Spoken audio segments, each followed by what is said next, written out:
Hi everyone, it's week 10 and this week we're discussing the transfer function of community colleges. First question is, what are some of the most significant barriers the student face in transferring from a community college to a four-year institution? Well, one of the factors is that community colleges lack the trained counsellors for transfer credit, and there's a lack of committed administrators for this function. There's also a lack of relationship links between the community college and the university. One of the main factors really is that courses don't always transfer to university. So people are taking credits that they do not need for university because they don't transfer over, and are basically wasting their time and money in doing so. We also have the socioeconomic background of students in community colleges that inhibits the transfer function, which includes lack of a strong academic record. Their parents have not attended college and they have lower income than that of university students. Also, part-time students aren't admitted to universities, so universities strive to have full-time students take their courses. And this is a problem for community colleges, given that about 60% of students in the community colleges are part-time. And they can't actually commit to full-time study in the university due to work and family. And also the institutional culture of universities as well is not the kind of culture that accepts the part-time student, is not as flexible as a community college as well. So that kind of inhibits the transfer function. The second question is, what types of institutional and state policies are needed to help improve transfer rates? Well, the article that stands out for this question really is the Kisker's article, where he gave seven recommendations for policies. The first one is a common general education package.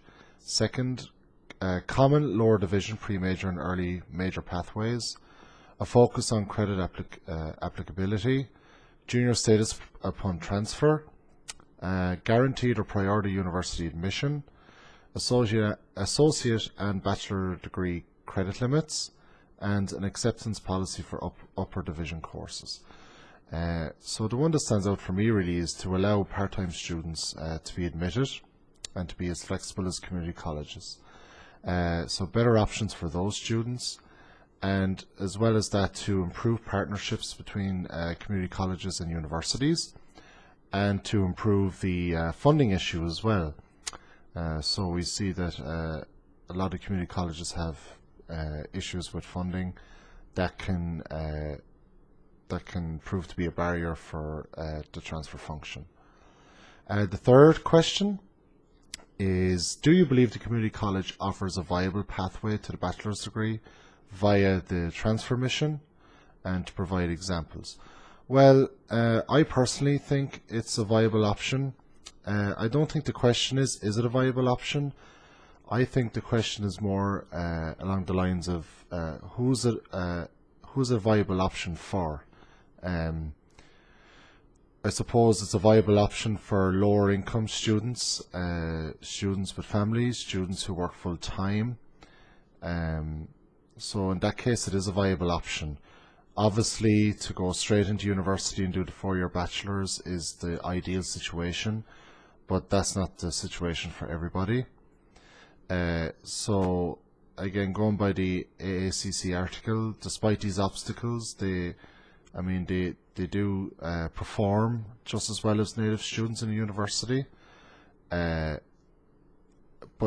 at the same time, we have to recognize that there are barriers in the community college pathway, in that students take credits that don't transfer.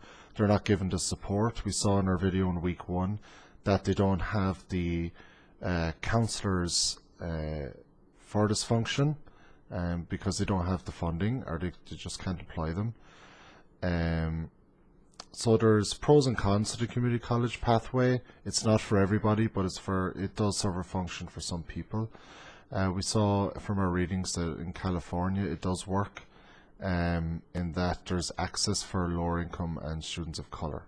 But of course, at the same time, we have to look at the hurdles that come into place too. So again, it's just a case of improving the funding issue.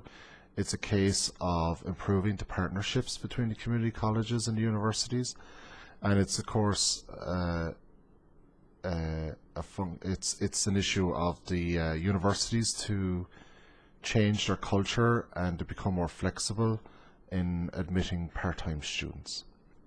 Thank you.